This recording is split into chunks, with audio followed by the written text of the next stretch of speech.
And all this time, I bet you were worried about Ebola, right? Well, the Center for Disease Control says a respiratory illness already hitting kids in 40 states is alive and well and doing a lot of harm here. To Dr. Scott Gottlieb, who says, we're behind the curve once again, and there could be catastrophic risks because of it. Explain, Doctor.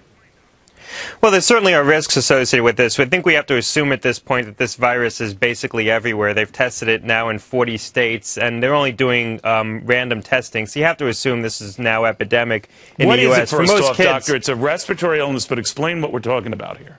Right. This is Enterovirus 68. It's an uncommon virus to see here in the United States, but for most people, it shouldn't be much worse than just a bad cold. The problem is kids who have pre-existing respiratory illnesses, things like asthma, they could have a much harder illness as a result of this virus. And it's pretty epidemic right now in the United States. What about anyone older or those whose immune systems are compromised or who have similar breathing issues? Could they be hit? You would assume that older individuals who have compromised immune systems or underlying respiratory conditions also could have a bad spell from this illness. We haven't seen that yet. Most of the infections, the severe infections that we're seeing where kids are getting hospitalized are in younger adults, are in children. So that seems to be hitting children unusually hard.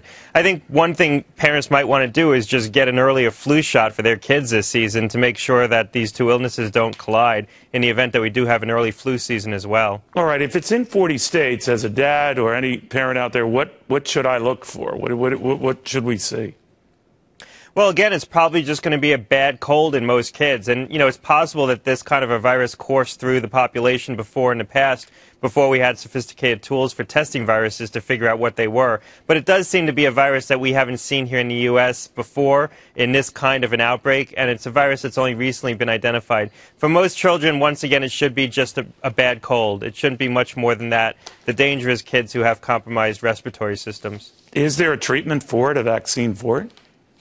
Unfortunately, no. It's just supportive care, and it should be a self-limiting illness, meaning that just by staying home and taking care of yourself and eating some chicken soup, you should get better. Is it me, Doctor, or do we always get sort of overwhelmed by these things? They become a big deal, almost needlessly so. Now this is mushroomed or morphed into something that's affecting some 40 states, a lot of kids. How did this happen?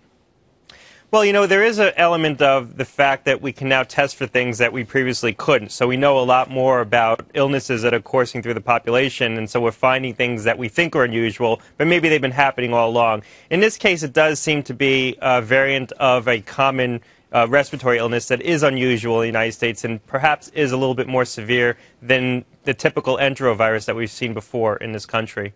Dr. Scott Gottlieb, always appreciate your expertise. Thank you very, very much.